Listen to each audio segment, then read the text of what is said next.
Today we're going to talk about the importance of fluids in regards to hydration and heat injuries.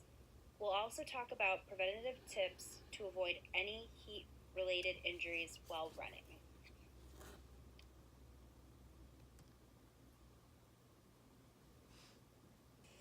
Fluids, hydration, and heat injuries, a guide for cross-country runners.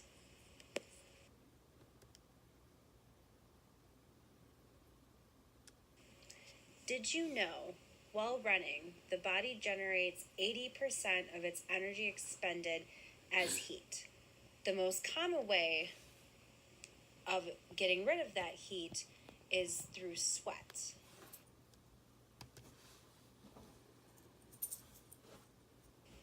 Fluids.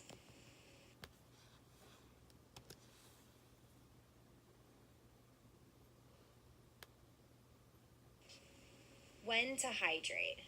Before doing a training run, it's important to consume 17 to 20 ounces of water 2 to 3 hours beforehand, and 8 hours of water 20 to 30 minutes beforehand.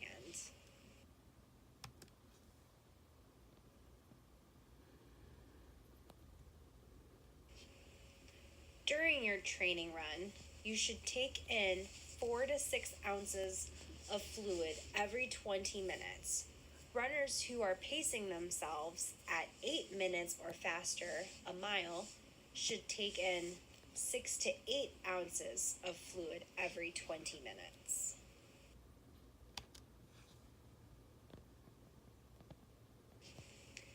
After your training run, you should consume 20 to 24 ounces of fluid for every pound of weight lost. One way you can determine this, you can weigh yourself with no clothes, go for a 30-minute run at race pace, and then reweigh yourself with no clothes after the run, the difference in weight being your sweat loss. Another way of telling is by checking your urine. If it is dark colored, continue to take in fluid until it is pale or light in color.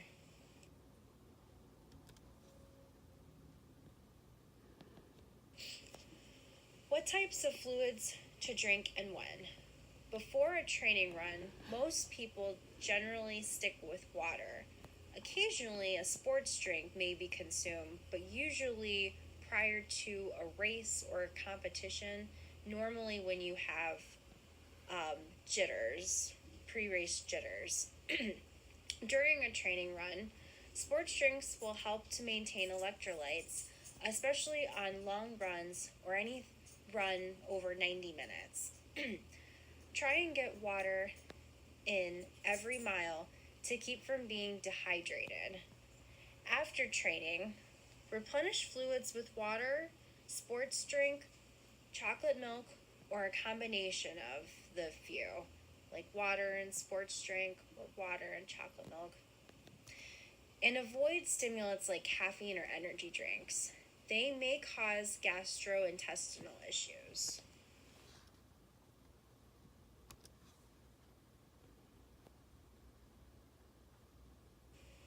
Did you know not all beverages are created equal?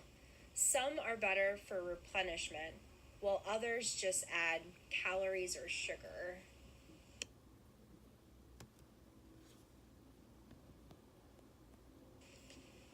Types of fluids. Water, which is the most common to replenish fluids.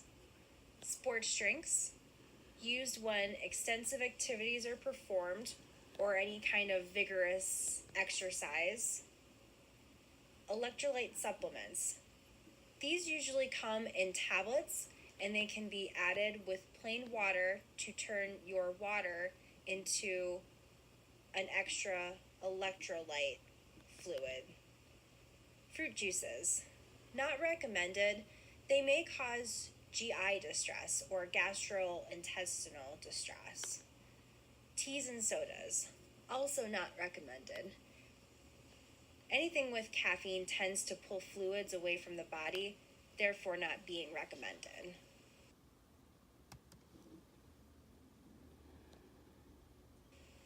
Hydration.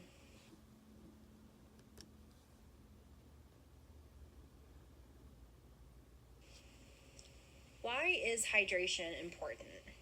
Water is needed to maintain body temperature, to function cells, organs, and tissues, and to provide lubrication for joints. So what does this all mean then? If you lose 1% of your body weight, performance generally goes down up to 2%. Staying hydrated means keeping oxygen in the blood, making it easier for that oxygen to get to your organs. Without proper hydration, blood becomes thick, which makes your heart work harder to move that oxygen to the places that it needs it the most, like your organs, therefore causing your performance level to go down.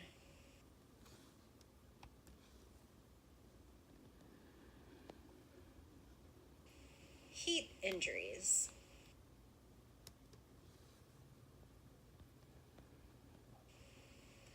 The first main sign of a heat injury is usually caused by dehydration. Dehydration is when a person loses more fluid than they take in. It can occur at any age. It's common for anyone who's working in hot weather conditions, especially when training vigorously. It can be reversed by taking in fluids. Symptoms include dizziness, fatigue, and confusion. Chances are, if you're already thirsty, you're probably already dehydrated.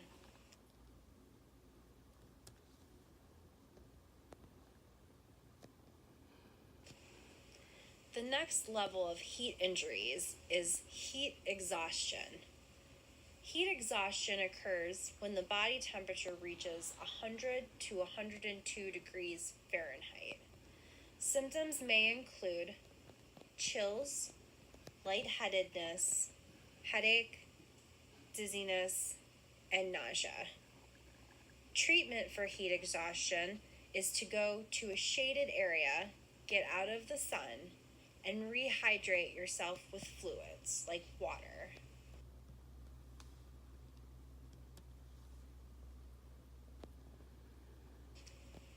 Finally, in heat illnesses, we have heat stroke. Heat stroke is similar to heat exhaustion, however, this form may be fatal. At this point, the body has reached a temperature of at least 105 degrees Fahrenheit. Symptoms include disorientation, unconsciousness, seizures, and especially no sweating. Treatment for this illness is to seek medical attention immediately.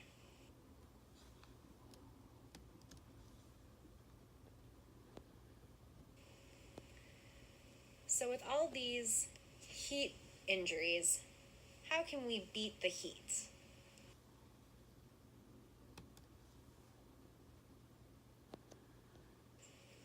For those people who are new and upcoming to cross-country running, take it slow, especially in the heat.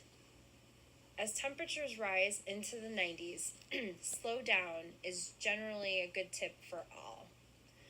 Carry water and drink often. Ways to carry water include handheld bottles, packs that can be worn on the back, and hydration belts. Wear clothes that are light and breathe easy or moisture wicking. Avoid cotton clothing. Cotton doesn't help with moisture wicking and can cause more problems. Wear sunscreen to protect skin. Wear hats to protect face from the sun.